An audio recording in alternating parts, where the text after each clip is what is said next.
Bəs niyə sənin adını Makedon qoyublar? Nə bilməyə bir padşahın adı da qoyublar.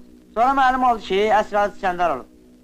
Atam bilmirdi, məzum öyrəndim ki, Əsrail İskəndərmiş. 6-cı sinifdə oxuyordum. Özü bu Azərbaycan adlı öyrək, qədim adı.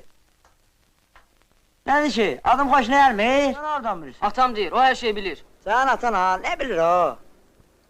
Dezertir adamdır. Nə dedin? Bir dedi, kimin atası dezertirdi?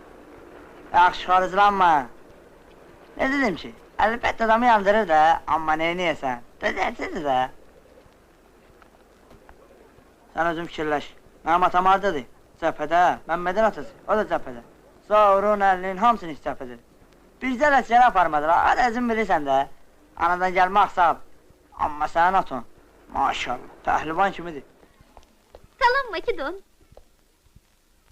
Yoxsa incimisən məndən? Nə olub sənə? Dərd çəkirsən ki, adını Makedon qoyublar. Əslinə baxsan Makedon heç bir saat deyil.